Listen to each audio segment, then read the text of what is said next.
ठीक है, चलो बच्चों, हमारा अगला टॉपिक है factor affecting angle of contact. ठीक है, अब ये आपको ना अलग से भी सवाल पूछा जा सकता है बोर्ड एग्जाम में। जो हेडिंग देख रहे हो यही सवाल बनेगा। अच्छा, एंगल ऑफ कांटेक्ट आप सभी बच्चों को याद है? एंगल ऑफ कांटेक्ट क्या था, किसके बीच का एंगल था? याद करो, किसके बीच का एंगल था? ये देखो, मैं एक सॉलिड सरफेस ले लिया हमने। क्या ले लिया? एक कांच का ग्लास ले लिया ऐसे मोटा सा, और इसके ऊपर आपने ड्रॉप गिराया। अब ड्रॉप फॉर एग्जांपल, ठीक है, ऐसा शेप लिया इसने। ठीक है, ड्रॉप ने फॉर एग्जांपल ये शेप लिया। अच्छा, आप बता सकते हो इसमें पॉइंट ऑफ कांटेक्ट कहां पर है? तो या ये वाला पॉइंट ऑफ कांटेक्ट होगा या तो ये वाला होगा, तो दोनों में से कोई एक चूज करना है। और फ्री सरफेस ऑफ लिक्विड क्या है? मेरे देखो, ये लिक्विड है, दिस इज सॉलिड। लिक्विड का ये वाला सरफेस जिसके ऊपर हवा है, एयर है, surface which is in contact with air, इसको हम लोग क्या बोलते हैं? Free surface. Point of contact से एक आपको टेंजेंट बनाना है, ठीक है, और इसके और solid surface, this is your solid, this is your liquid. ठीक है, तो सॉलिड का ये जो सॉलिड और लिक्विड का इंटरफेस देख रहे हो ये, और ये टेंजेंट के बीच का जो एंगल होता है, this is called as theta. इसको क्या कहते हैं? थीटा। और थीटा ही मेरा कौन है? Angle of contact. अच्छा, एक और चीज हमने क्या बोला था कि इसके और सॉलिड के बीच का एंगल होगा, लेकिन हम एंगल कहां से मेजर करोगे? लिक्विड के अंदर से, क्योंकि इसके और इसके बीच का एंगल तो ये भी हो जाएगा, पीछे वाला ये भी सॉलिड ही है ना। सॉलिड और ये टेंजेंट के बीच का एंगल ये भी अपन उस हिसाब से, लेकिन वहां पर स्पेसिफाई किया था कि लिक्विड के अंदर से मेजर करना है अपने को। कहां से मेजर करना है? लिक्विड के अंदर। तो ये डेफिनेशन हम लोग ने किया था last time, this is called as angle of contact. ठीक है, च्युइंगम खाओ, उसके बाद ऐसा लगा देने का नीचे बेंच में। खा क्यों रही हो? ठीक है, आगे सुनो। इस थीटा के बारे में बात कर रहे हैं कि ये किस पे डिपेंड किया करता है। पहला पॉइंट, लिक्विड और सॉलिड के नेचर पे डिपेंड करता है। किसके नेचर पे डिपेंड करता है? ठीक है, तो लिक्विड, मैंने सॉलिड के ऊपर लिक्विड रखा था ना, तो इन दोनों का नेचर क्या है उस पर डिपेंड करता है। समझ आ रहा है? दूसरा, इंप्योरिटी पे डिपेंड करता है। ठीक है, अगर हम लोग क्या करते हैं, जैसे फॉर एग्जांपल मर्क्यूरी का एग्जांपल बताता हूं मैं। मर्क्यूरी का एंगल ऑफ कांटेक्ट जो है ना वो ऑब्ट्यूज होता है, मतलब 90 से क्या होता है? ज्यादा होता है। ठीक है, अब यहां पर देखो टेबल में आपको मर्क्यूरी का दिया है 140 डिग्री दिया हुआ है, मर्क्यूरी विद क्लीन ग्लास। कितना दिया हुआ है? मतलब अगर आप एक क्लीन ग्लास के ऊपर मर्क्यूरी का ड्रॉप गिराते हो तो ये थीटा कितना होगा? 140 होगा। कितना होगा? लेकिन इस मर्क्यूरी में अगर कोई इंप्योरिटी आप मिला दें, कुछ डस्ट वगैरह मिला दें, ठीक है, तो आप देखोगे इसका एंगल ऑफ कांटेक्ट क्या हो जाएगा? रिड्यूस हो जाएगा। क्या हो जाएगा? रिड्यूस हो जाएगा। मतलब एंगल ऑफ कांटेक्ट किस पे डिपेंड कर रहा है? इम्प्योरिटी। इम्प्योरिटी, मैंने मर्क्यूरी में कुछ इम्प्योरिटी मिला दिया, तो आपने देखा एंगल ऑफ कांटेक्ट क्या हो गया? रिड्यूस हो गया, 140 से कम हो गया। तो इसका क्या मतलब समझ में आया कि ये एंगल ऑफ कांटेक्ट इम्प्योरिटी पे भी डिपेंड करता है। जब तक आप पूरी इम्प्योरिटी उसमें से निकालोगे नहीं मर्क्यूरी, वापस से एंगल इसका 140 नहीं होगा। आप बोलेंगे सर 140 कैसे होता है? ये देखो, आपको पता है ये सॉलिड सरफेस है, ये देखो यहां पर ऐसे बनाता हूं मैं, ये सॉलिड सरफेस बना दिया। ये मर्क्यूरी का ड्रॉप ऐसे बनेगा। मर्क्यूरी का ड्रॉप कैसे बनेगा? ऐसे। इधर पॉइंट ऑफ कांटेक्ट से टेंजेंट बनाऊंगा ऐसे। क्या ये वाला एंगल आपको दिखाई नहीं दे रहा है? 90 से ज्यादा है, 90 से ज्यादा नहीं दिखाई दे रहा है ऐसे। ठीक है, तो 140 हो जाता है। किसके लिए? Mercury with clean glass. वहां पर हमेशा जोड़ी में क्यों बात कर रहे हैं? क्योंकि अगर आप नेचर पे डिपेंड करता है ना, जोड़ी चेंज करोगे एंगल ऑफ कांटेक्ट भी क्या हो जाएगा? चेंज हो जाएगा। समझ आ रहा है? तो सेकंड पॉइंट हो गया, it depends on impurities. Impurities present in the liquid change the angle of contact. Impurity present होगा तो एंगल ऑफ कांटेक्ट को वो क्या कर देता है? चेंज कर देता है। ठीक है, अच्छा, इंप्योरिटीज भी डिपेंड करता है। इंप्योरिटीज भी आगे चल के अपन बात करेंगे कि अगर ये डिजोल्व होने वाला है, मतलब घुल जाता है, अगर जैसे आप अगर फॉर एग्जांपल पानी में शक्कर डालोगे, नमक डालोगे, क्या हो जाएगा? ये घुल जाएगा, डिजोल्व हो जाएगा, पूरी तरह कंप्लीटली डिजोल्व हो जाएगा। समझ आ रहा है? लेकिन कुछ ऐसे सब्सटेंस है जिसको हम लोगों ने डाला वो स्पैरिंगली सॉल्युबल है। क्या है? Sparingly soluble. स्पैरिंगली सॉल्युबल मतलब पार्शियली सॉल्युबल। क्या बोलते हैं? पार्शियली सॉल्युबल, तब क्या होगा, कुछ ऐसे सब्सटेंस डाले जिसमें जो कि इनसॉल्युबल है, कंप्लीटली क्या है, इनसॉल्युबल है, तब क्या होगा, तो अपन इम्प्योरिटीज फिर अलग अलग टाइप के होंगे, तो उस हिसाब से अपने को बात करना है। अगर पूरी तरीके से डिसॉल्व हो जाता है, खुल जाता है, तो आपका सरफेस टेंशन बढ़ेगा। समझ आ रहा है क्या होगा, सरफेस टेंशन बढ़ेगा, सरफेस टेंशन की बात करना है। चलो नेक्स्ट, थर्ड हम लोग ने ये सेकंड बात कर लिया, थर्ड बात करते हैं। टेम्परेचर पे भी डिपेंड करता है बच्चों, ठीक है। तो थर्ड हो गया temperature of liquid. Any increase in temperature of liquid decreases it's angle of contact. अगर हम लोग टेम्परेचर बढ़ाते हैं, एंगल ऑफ कॉन्टैक्ट क्या होता है, डिक्रीज करता है। For given solid pair surface the angle of contact is constant eight given temperature. ये लिखने की जरूरत नहीं है आपको, लेकिन हाँ समझने के लिए जरूरी है। अगर किसी एक टेम्परेचर पे बात कर रहे हो, मैंने अभी जो डायग्राम बनाया था जैसे ये, तो अगर मैं इसका टेम्परेचर चेंज नहीं करूं तो ये एंगल ऑफ कॉन्टैक्ट इसका क्या रहेगा, कांस्टेंट रहेगा। लेकिन हाँ अगर मैं इसको हीट करता हूं, क्या करता हूं, हीट करता हूं, तो ये एंगल ऑफ कॉन्टैक्ट धीमे धीमे धीमे धीमे क्या होगा, डिक्रीज करेगा। मतलब टेम्परेचर इंक्रीज करने से एंगल ऑफ कॉन्टैक्ट क्या होता है, डिक्रीज करता है। इतनी बात समझ में आ गई। तीन चीज है, नेचर पे डिपेंड करता है, इंप्योरिटीज पे डिपेंड करता है, टेम्परेचर पे डिपेंड करता है। खत्म हो गया। शॉर्ट में किसको अंडरलाइन करो, वर्ड, ठीक है, अंडरलाइन करो इसमें, नेचर, नटूरे, बराबर, नेचर, दूसरा इंप्योरिटी, तीसरा टेम्परेचर। पहला पॉइंट खुद से कैसे बना सकते हो आप,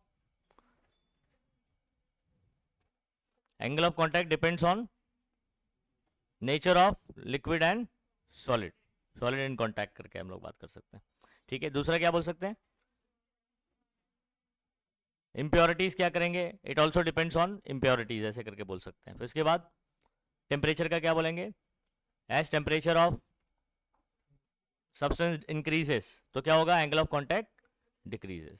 और किसी सॉलिड लिक्विड जोड़ी के लिए, फॉर सॉलिड लिक्विड पेयर क्या होगा, आपका angle of contact remains constant eight given temperature. किसी दिए गए टेम्परेचर पर ये कांस्टेंट रहेगा। टेम्परेचर चेंज करेंगे तो एंगल ऑफ कॉन्टैक्ट भी क्या होगा, चेंज होगा, ठीक है।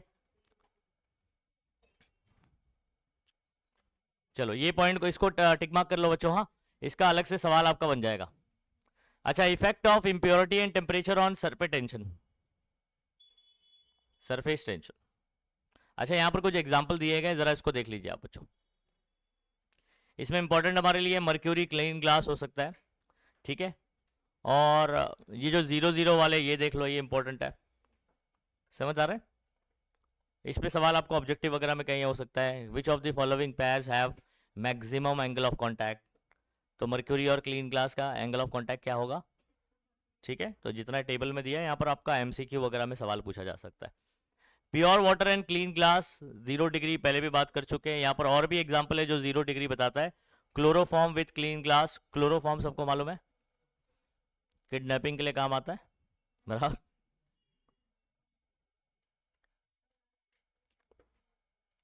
ठीक है, ओके। उसके बाद organic liquid with clean glass, organic liquid with clean glass. तो यहां पर ये 0 वाले और 140 वाले जरा देख लीजिए, याद कर लीजिए इसको। नेक्स्ट, अभी ये बहुत इंपॉर्टेंट है, ये मैं अभी याद करवा दूंगा आपको। इसमें बहुत सारे, ये बेसिकली ना सवाल इस पैराग्राफ से याद रखो, इंपॉर्टेंट है। ये एमसीक्यू में जरूर पूछा जाता है, या 1 मार्क का क्वेश्चन होगा, वहां पर जरूर इसमें से सवाल पूछा जा सकता है, ठीक है। और बोर्ड में कई मरतबा इससे पहले पेपर सॉल्व करोगे तो इसमें से सवाल बने हैं, ठीक है। तो पहला पॉइंट अगर हम लोग देखें तो ये पूरा आंसर आप याद करोगे, लेकिन हाँ पूरा आंसर ऐसे आने वाला नहीं है जैसा आपको करना है, छोटे छोटे सवाल पूछे जाएंगे।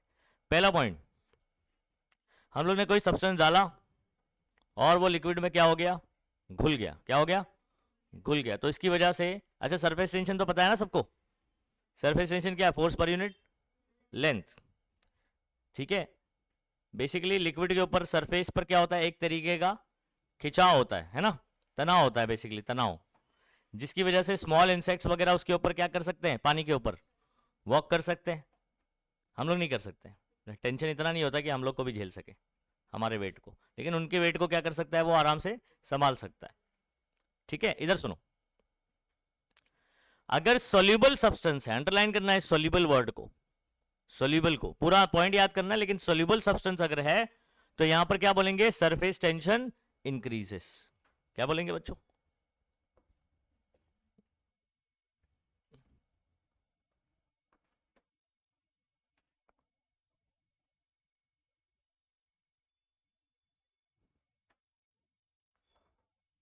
ये इंपॉर्टेंट है, इसका याद पूरा करने का है। लेकिन जो याद रखने वाली चीज़ है जो आप शॉर्ट में याद कर सकते हो वो क्या है? सोल्यूबल सब्सटेंस जैसे कि नमक पानी में डाल दिया, घुल जाता है कि नहीं घुल जाता है वो, जिसकी वजह से सरफेस टेंशन क्या होगा? इंक्रीज होगा। याद रखिएगा, नमक डालने से या कोई भी सोल्यूबल सब्सटेंस डालने से सरफेस टेंशन क्या होता है लिक्विड का? इंक्रीज होता है। अब अगर स्पेरिंगली सोल्यूबल मतलब जो पार्शली सोल्यूबल, स्पेरिंगली का मतलब किसी को नहीं पता है तो आप इधर पे लिखो पार्शली, मतलब थोड़ा घुलता है और थोड़ा, समझ आ रहा है? तो इस केस में क्या होगा? एग्जाम्पल यहां पर कौन सा दिया हुआ है? सब्सटेंस सच एज फिनॉल, ठीक है, या डिटर्जेंट। एग्जाम्पल कौन सा याद रखोगे? वहां पर एग्जाम्पल कौन सा था? सोडियम क्लोराइड या सॉल्ट बोल सकते हो आप। इसको डालते तो पूरा घुलता नहीं है, समझ आ रहा है? उसके पार्टिकल सस्पेंडेड फॉर्म में रहते हैं उसके अंदर। ओके, अच्छा, इज मिक्स्ड विद वाटर, तो सरफेस टेंशन ऑफ वाटर क्या होता है? डिक्रीजेस। क्या बोलेंगे? डिक्रीजेस। और इसलिए तो डिटर्जेंट आप ऐड करते हो। जब पानी का सरफेस टेंशन रिड्यूस होता है तो ये कपड़े के साथ अच्छा कांटेक्ट बना सकता है। क्या कर सकता है? Good contact. और कपड़े के साथ जब तक कांटेक्ट नहीं बनाएगा उसके दाग कैसे निकालेगा? तो आप डिटर्जेंट क्यों ऐड करते हो पानी में? To reduce its surface tension, ताकि वाटर जो है वो कपड़े के साथ गुड कांटेक्ट बना सके और दाग धब्बे को क्या कर सके? निकाल सके। ठीक है, तो आपको ध्यान रखना है, sparingly soluble, surface tension, surface tension decreases. और कंप्लीटली सोल्यूबल बोलूं, अगर मैं सोल्यूबल बोलूं सिंपली, तो surface tension increases. Sparingly soluble, अब इंक्रीजेस डिक्रीजेस बोलो, सरफेस टेंशन की बात चल रही है। Soluble increases, sparingly soluble decreases. अब हम लोग बात करेंगे इनसोल्यूबल। किसकी बात करेंगे? ठीक है, यहां पर अपने को एक्सप्लेन कर रहा है कि इसी वजह से मैंने अभी बोला ना आपको, due to this surface tension of water decreases and water makes good contact with fabric यानी कपड़ा आपका, and is able to remove the tough stains. Stains यानी क्या होते हैं? दाग। ठीक है, जिद्दी दाग, टफ स्टेन्स, है ना, एडवर्टाइज में सुना होगा आप लोग ने। ठीक है, तो टफ स्टेन्स को जो है वो निकाल सकता है। चलिए नेक्स्ट, व्हेन इनसोल्यूबल इंप्योरिटी। अब इनसोल्यूबल है तो घुलेगा ही नहीं। ठीक है, उस केस में क्या होगा? Is added into water, surface tension of water again decreases. तो बहुत आसान है बच्चों, याद करने के लिए कोई दिक्कत नहीं है।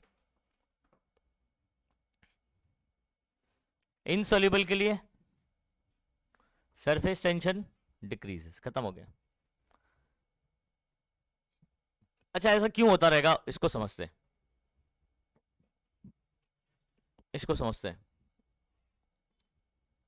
आप कितने बच्चों को मॉलिक्यूलर थियरी याद है? आप लोग ने कितने मॉलिक्यूल कंसिडर किया था पूरे इसमें? 3। कितने? ये इधर आ, दोनों इधर आ, इधर आना। कितने बजे आ रहा है? तो लेट हो गया, क्या रीजन है ये? बैठ उधर।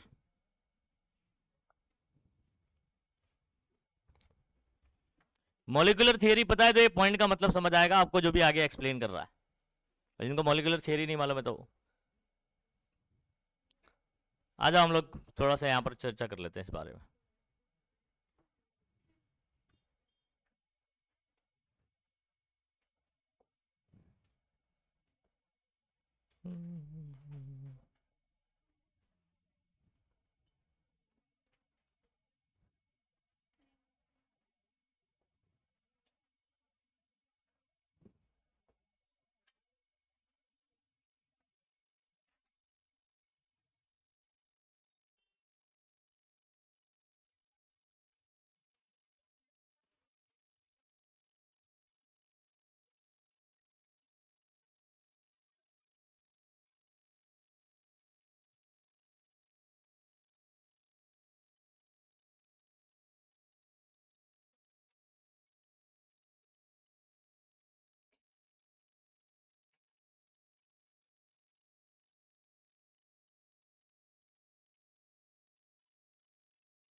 ये कुछ याद है ये? मॉलिक्यूल सिर्फ सेंटर पे है। ये जो मैंने बनाया वो कौन है? Sphere of. आपको याद है ये वाला तो यही रहता था, ये बाकी सब अंदर क्यों जाते थे? ये वाले मॉलिक्यूल नीचे की तरफ जाते थे, नेट फोर्स किधर आता था? नीचे की तरफ ये पुल हो जाते थे बच्चों। ये वाला अंदर ही है पूरी तरीके से उधर जो क्या नाम है, with in the surface film और सरफेस पे जो रहता है वो किधर पुल किए जाते हैं? नीचे की तरफ। नीचे की तरफ क्यों पुल किए जाते हैं? कौन सा फोर्स ज्यादा हो जाता है? कोहेसिव हो जाता है। जब ये नीचे जाते हैं तो ऊपर के मॉलिक्यूल कम हो जाते हैं। फॉर एग्जाम्पल आप लोग बैठे हुए ऐसे, किसी ने टांग पकड़ के ऐसे नीचे खींच लिया तो उतना स्पेस वहां खाली हो गया, तो दूसरे जो आसपास के मॉलिक्यूल है वो स्ट्रेच हो जाते हैं ऐसे। तो इसलिए ऊपर सरफेस पर क्या क्रिएट हो जाता है? कहीं पानी में ऐसे होल देखा है छोटे छोटे? नहीं, नहीं होते भाई। तो नीचे के मॉलिक्यूल गया है, मॉलिक्यूलर थियरी में क्या एक्सप्लेन करते हैं कि मॉलिक्यूल नीचे गया कोहेसिव फोर्स की वजह से, और आसपास के जो मॉलिक्यूल है वो कैसे स्ट्रेच हो जाते हैं, तो जिसकी वजह से सरफेस पर क्या क्रिएट होता है? तनाव क्रिएट होता है, टेंशन। उसी को क्या कहते हैं? सरफेस। तो सरफेस टेंशन किस वजह से? कोहेसिव फोर्स की वजह से। किस वजह से? जब आप क्या करते हैं, वो इंप्योरिटी ऐड करते हैं उसके अंदर, क्या क्या करते हो? इंप्योरिटी। तो इंप्योरिटी को मैं डिफरेंट कलर से बता रहा हूं। यहां पर देखो, ये रेड वाले जो है, रेड मॉलिक्यूल मेरे पास ये लिक्विड के हैं, और आपने ये इंप्योरिटीज ऐड कर दिया ऐसे, ये ऐसे बीच बीच में इनसॉल्युबल इंप्योरिटीज है ना। तो यहां पर भी ऐसे आ गए कुछ, ठीक है। अच्छा, पहले मैं मान लेता हूं यहां पर रेड वाले ऐसे 3 लोग जो है ना उसको खींच रहे होते थे। अब यहां पर क्या हो गया पता है? जैसे इंप्योरिटी ऐड किया तो उनको रिप्लेस करके कौन आ गए? कुछ ब्लू वाले आ गए, इंप्योरिटीज आ गए। समझ आ रहा है? अच्छा, डिफरेंट सब्सटेंस तो एडेसिव हो जाता है ना। तो अब ये रेड और रेड वाले का जो अट्रैक्शन है वो पहले के कंपैरिजन में कम हो जाएगा या बढ़ जाएगा? कम क्यों हो जाएगा? क्योंकि बीच में कौन आ गया? इंप्योरिटीज आ गई। कौन आ गई? तो इंप्योरिटी डालने पर क्या नाम है, सेम नंबर ऑफ मॉलिक्यूल की जगह पर आएगा ना वो, तो वो क्या कर देगा? रेड वाले मॉलिक्यूल को क्या कर दिया? कम कर दिया। तो कोहेसिव फोर्स क्या हो जाएगा? डिक्रीज हो जाएगा। और कोहेसिव फोर्स अगर कम हो गया तो समझ आ रहा है? क्योंकि सरफेस टेंशन किस वजह से था? कोहेसिव की वजह से। जब आप इंप्योरिटी ऐड करते हो तो कोहेसिव को कम करता है। किसको कम करता है? और कोहेसिव कम हो गया तो सरफेस टेंशन क्या होगा? कम हो जाएगा। तो ये एक्सप्लेनेशन है उसका कि क्यों कम होगा। लेकिन आपको जो याद रखना है ये बता दे रहा हूं मैं आपको, रीजन भी याद रखना है। लेकिन एग्जाम में जो ऑब्जेक्टिव वगैरह में पूछा जाता है सवाल, वो आपको यही पूछा जाता है, इंक्रीज या डिक्रीज। ठीक है, तो देखो अभी याद हो जाएगा सभी बच्चों को। अगर हमने सोल्यूबल डाला, जैसे कि table salt NaCl sodium chloride, इसको डालते हैं जो कि पूरी तरीके घुल जाएगा, surface tension increases. Sparingly soluble डाला, जैसे एग्जांपल डिटर्जेंट या फिनॉल, समझ आ रहा है, तो सरफेस टेंशन डिक्रीजेस। ठीक है। इनसोल्यूबल डाला, surface tension decreases. Sparingly soluble और इनसोल्यूबल की सेम कहानी है, समझ आ रहा है। ये कोहेसिव फोर्स को कम करता है, इसलिए सरफेस टेंशन क्या होता है?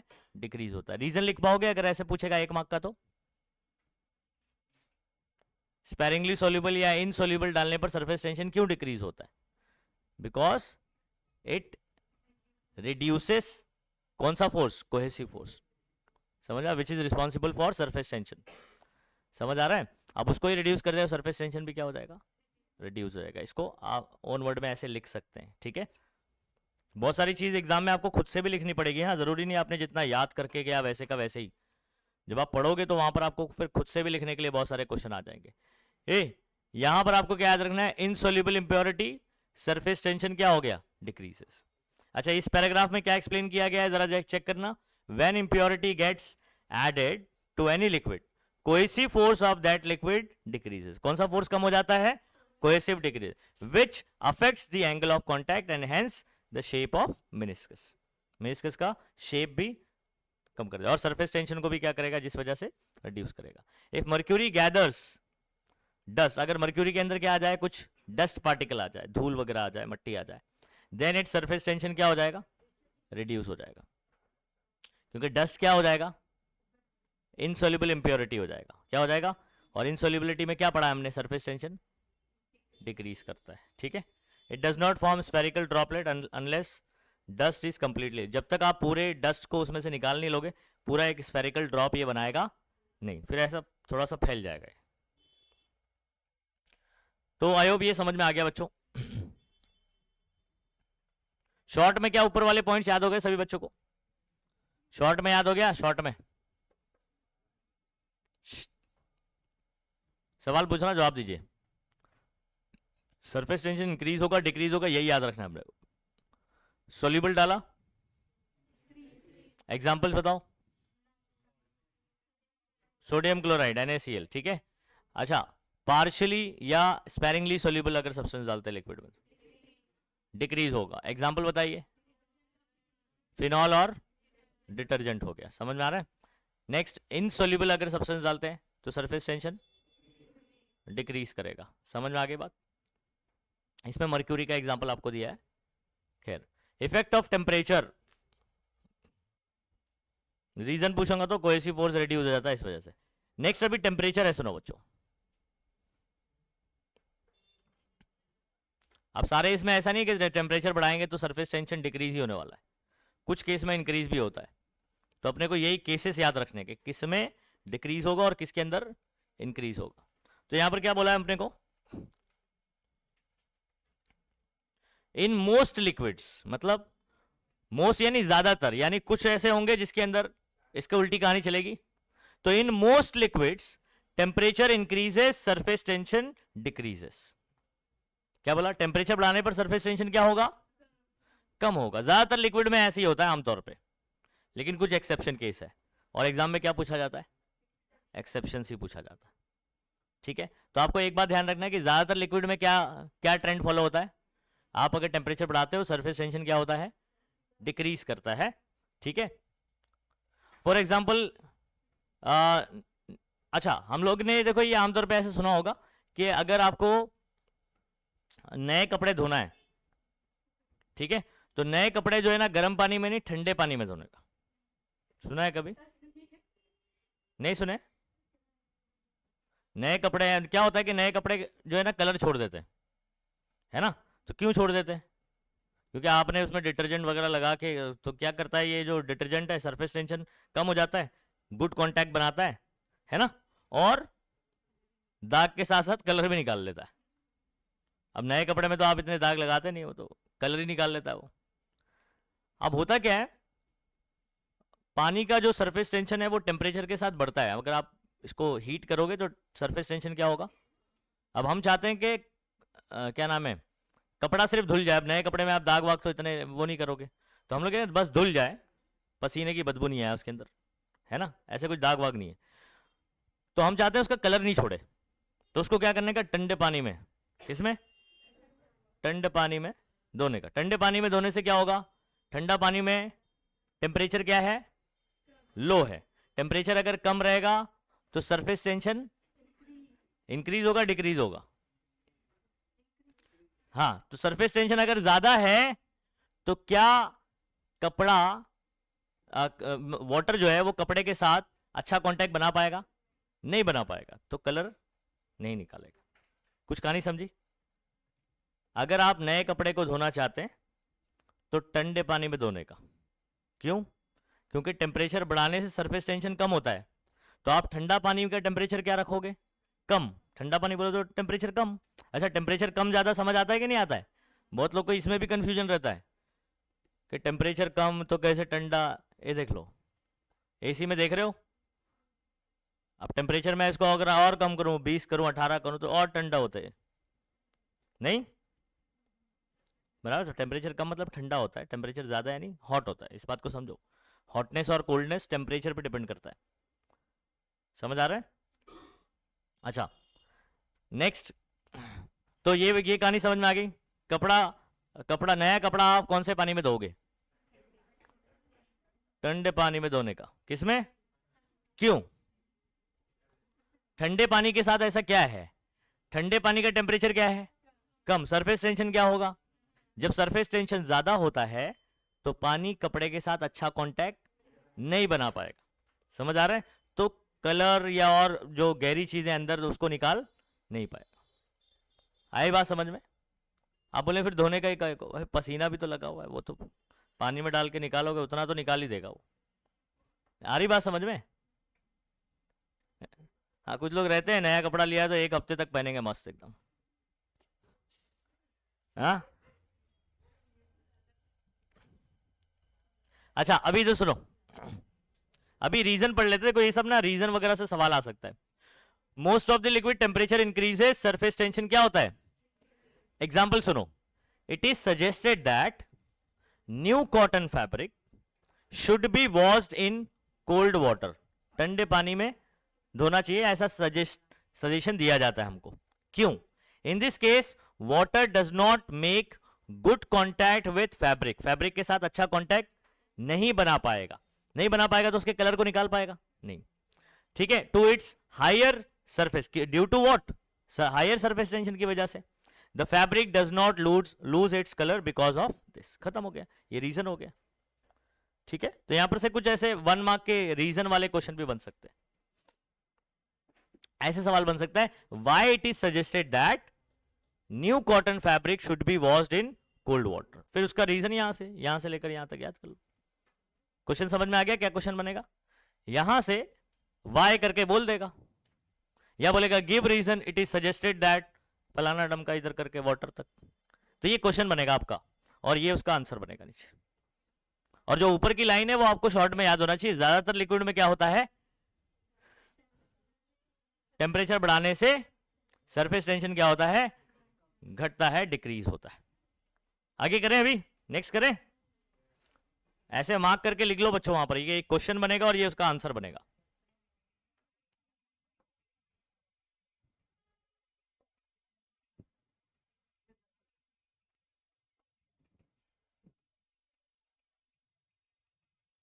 ठीक है, और यहां से ये इसका क्या हो गया, आंसर हो गया। चलो नेक्स्ट,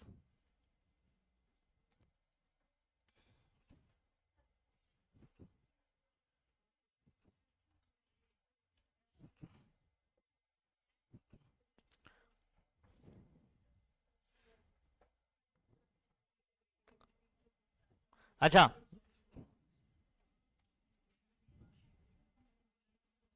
अगर गर्म पानी में धोया तो क्या होएगा? गर्म पानी में धोया तो पूरा स्टेप बताओ। गर्म पानी में धोया, गर्म पानी बोले तो टेम्परेचर क्या होगा, ज्यादा रहेगा, सरफेस टेंशन क्या होगा, सरफेस टेंशन कम, तो water will make good contact with fabric, समझा? गुड कांटेक्ट बनाएगा तो कलर को, अरे हॉट वाटर की बात कर रहा हूं, अभी ठंडा खत्म, अभी गर्म की बात कर रहे हैं, समझ आ रहा है? हॉट वाटर, पॉइंट पढ़ो, hot water is use to remove tough stains of fabric because of its lower surface tension. अगर बच्चों आपके कपड़े में, अब कलर की चिंता नहीं, अब दाग लग चुका है, समझ आ रहा है? पहले जब दाग नहीं लगा था, सुनो बात को, कपड़े में जब दाग नहीं लगा था तो हम लोग कलर की चिंता कर रहे थे, ठंडे पानी से धो के निकाल, अब दाग लग चुका है, अब दाग निकालना है, क्या करना पड़ेगा भाई? गर्म पानी, गर्म पानी से क्या होगा, डिटर्जेंट तो आप डालेंगे ही, उसके साथ साथ गर्म पानी, गर्म पानी से क्या होगा, टेम्परेचर उसका ज्यादा होगा, सरफेस टेंशन क्या होगा, कम, तो it will make good contact with fabric, और फिर टफ स्टेन्स को भी क्या कर सकता है, वो रिमूव कर सकता है। समझ गए ना कहानी? अच्छा ये बहुत ही इंपॉर्टेंट है, इसको आप स्टार कर देना बच्चों, ये एक्सेप्शन बताया था ना मैंने आपको, एक्सेप्शन,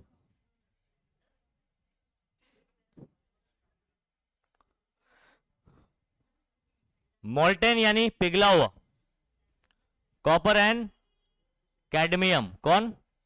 कैडमियम, देखो यहां पर कॉपर और मोल्टेन कैडमियम, अगर ये पिघला हुआ है, ये पिघला हुआ है तो लिक्विड है, पिघला हुआ तो क्या है।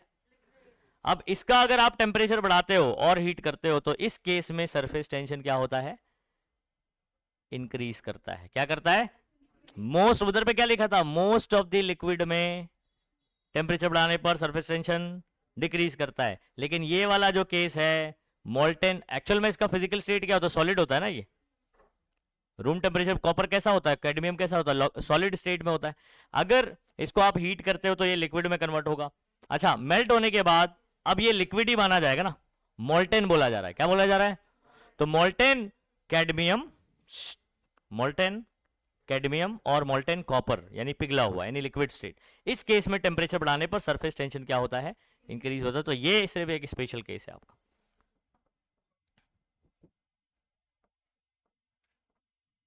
शॉर्ट में आप ऐसे भी लिख सकते हो यहां पर।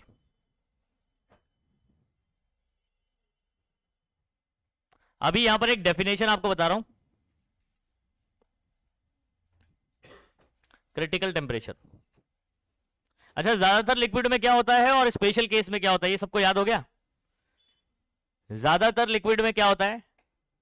टेम्परेचर बढ़ाने पर सरफेस टेंशन डिक्रीज करता है। स्पेशल केस में देख लिया कि दोनों साथ में बढ़ता है, टेम्परेचर बढ़ाया सरफेस टेंशन भी क्या होता है? बढ़ता है। वो स्पेशल केस कौन सा है? मोल्टेन कॉपर और मोल्टेन कैडमियम। याद कर लीजिए, ये सब एक एक मार्क के सवाल बनेंगे यहां से, इस बात को समझ लो।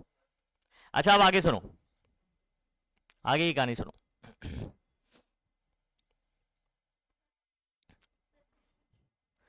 क्रिटिकल टेम्परेचर का यहां से डेफिनेशन उठाना अपने को।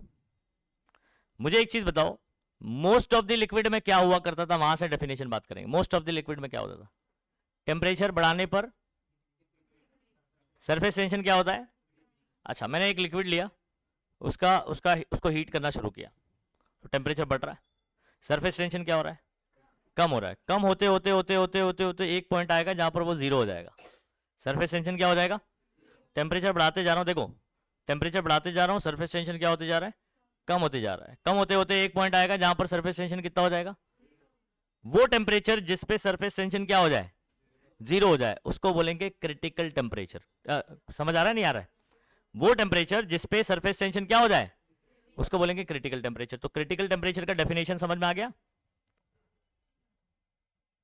The surface tension of liquid become zero eight critical temperature. अब इसका डेफिनेशन थोड़ा बना के लिखना। डिफाइन क्रिटिकल टेम्परेचर, ऐसे सवाल आपको एक मार्क का बन सकता है। क्या बोलेंगे? कोई बना सकता है इसको? The temperature at which surface tension of liquid becomes zero. तो यहां पर इज कॉल्ड, ऐसे करके मैं बना देता हूं, चलो यहां पर द, थोड़ा सा अच्छा लगेगा ना, टेम्परेचर एट विच, ठीक है, एट विच, ये स्मॉल कर देना इसको यहां से। The temperature at which the surface tension of liquid becomes zero is called,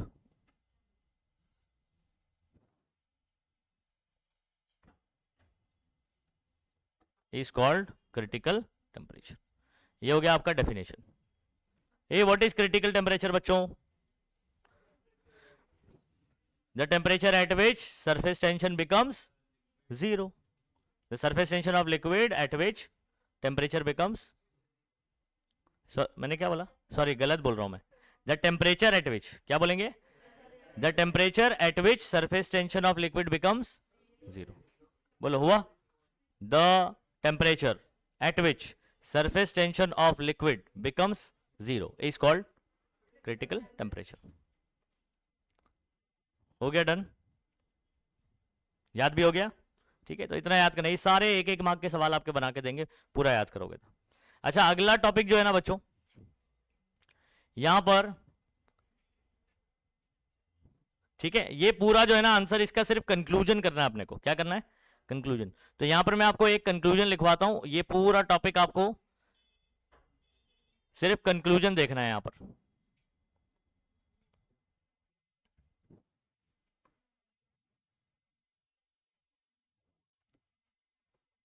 इधर पे ना सिर्फ इतना लिख के रखो आप, ये टॉपिक कवर हो गया आपका।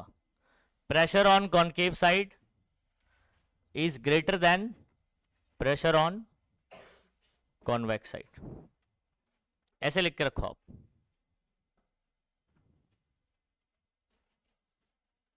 Pressure on concave side is always greater than, और सब लोग ने लेप्लास इक्वेशन किया हुआ है।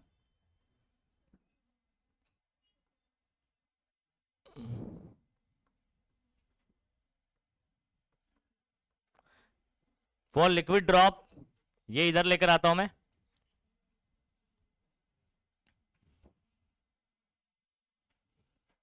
ठीक है, ये पता है इन दोनों का माइनस कितना होता है आपका for liquid drop?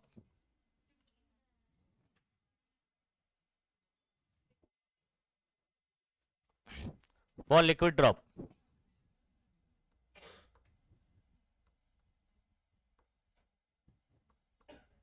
For drop